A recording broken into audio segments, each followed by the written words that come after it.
सिर्फ अगर यहाँ के सिस्टम सही हो जाए तो। लेकिन अगर हम जिस तेज़ी से पढ़े लिखे लोग, समझदार लोग मुल्क को छोड़ते हुए जाएंगे और छोड़ के जाते रहेंगे तेज़ी से, तो फिर सिस्टम सही नहीं होगा बल्कि और ज़्यादा ख़राब होगा। ये हाल फिर जो पीछे बचेगा वो अपने हिसाब से डिसीजन, फिर वो अगर उसने रोड बनानी है और बीच में दरख्त है तो दरख्त को काट के ही रोड बनाएगा, वो कभी भी दरख्त का नहीं सोचेगा कि दरख्त जो है वो हमारे लिए कितना फ़ायदेमंद है। वो बोलेगा इसको काट दो, ये बीच में आ रहा है।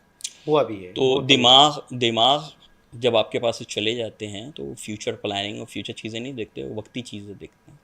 तो अगर मैं ये समझता हूँ कि आप भले लाख 1.5 लाख रुपए कमा रहे हैं और सारी चीज प्रॉब्लम्स हैं, सब कुछ हैं, तो सोच समझ के फैसला करें। पाकिस्तान अच्छा कंट्री है, सिस्टम को बदलने की कोशिश करें, अपने आप को बदलने की कोशिश करें, अवेयरनेस की कोशिश करें। ना कि मुल्क छोड़ के जाना अच्छा डिसीजन है, आसान डिसीजन है, लेकिन ये रह के काम करना, लोगों को अवेयरनेस देना, समझाना मुश्किल है और वो दिनों में होता भी नहीं है, उसके लिए बहुत एफर्ट्स करने पड़ते हैं। तो अब ये हमारे व्यूअर्स की चॉइस है कि वो क्या करें, मुल्क छोड़ के जाएं, रहें।